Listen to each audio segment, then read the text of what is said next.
को तैयार हूँ, लेकिन मेरी बेइज्जती ना करी जाए। मुझे लगता है कि भारतीय जनता पार्टी को देश में और लोगों को भी समझने की ज़रूरत है कि देश कोरोना काल से जूझ रहा है। यहाँ पे ताउते और यास जैसे तूफान आ रहे हैं जिससे जान माल का नुकसान बहुत हो रहा है। ये वक्त राजनीति का नहीं है, एक वक्त एक दूसरे को आरोप लगाने का नहीं है, सबको मिलके इन आपदा से लड़ने का है जो आपदा हमारे सर पे खड़ी है। सर, पिछले 24 घंटे में भारत में 1553 नए मामले कोरोना के दर्ज हुए हैं। वहीं मौत के जो आंकड़ा है वो 3460 पिछले 24 घंटे में। तो ये मौत का जो आंकड़ा है ये अभी भी 3500 4000 के पास ही आ रहा है। वही मैं समझना चाहता हूँ सरकार से कि सरकार मौत के आंकड़े क्यों नहीं कम हो रहे हैं। आखिर ये मौत के आंकड़े में 24 घंटे में जब 4 लाख के केसेस आ रहे थे तब भी मौत के आंकड़े करीब 4000 के करीब थे, 3500 करीब थे। आज भी मौत के आंकड़े वही आ रहे हैं। इसके मतलब कहीं ना कहीं कुछ आंकड़ों में तो गड़बड़ी नहीं है, कहीं ना कहीं किसी तरह के आंकड़ों से तो कालाबाजी नहीं हो रही है। ये हिंदुस्तान जानना चाहता है। सर, प्रधानमंत्री ने कहा है जो भी परिवार कोविड के चलते और जिनके बच्चे अनाथ हो गए उनके लिए मुफ्त शिक्षा और मुफ्त स्वास्थ्य इंश्योरेंस देने की प्रधानमंत्री ने बात की। देखिए, ये समाजवादी लोग शुरू से इस बात को मांग रहे हैं कि जो बच्चे अनाथ हो गए उनके लिए फ्री एजुकेशन, उनके लिए सारी व्यवस्थाएं फ्री की जाए। अगर सरकार मान रही है और ये करने को तैयार है तो अच्छी बात है, लेकिन सरकार को करना चाहिए। सिर्फ मानने से काम नहीं चलेगा, उसको करना पड़ेगा, तभी जाके उन बच्चों का भविष्य उज्जवल हो पाएगा।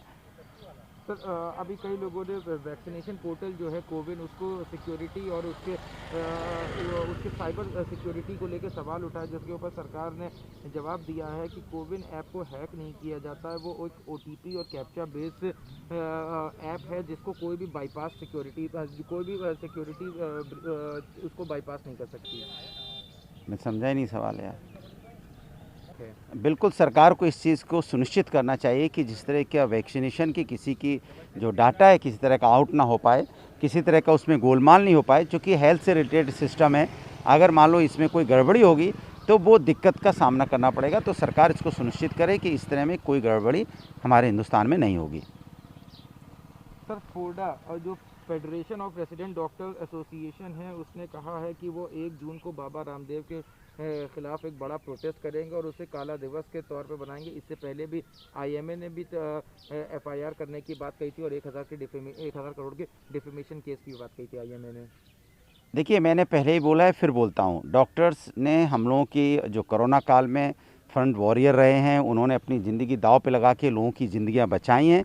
इसलिए हमें उनका सम्मान करना चाहिए और ये वक्त किसी पे टीका टिप्पणी करने का नहीं है। चूँकि कोरोना काल से हिंदुस्तान गुजर रहा है, सबको एक दूसरे से मिलके इस कोरोना को हराना है। ना दोबारा से करना है दोबारा।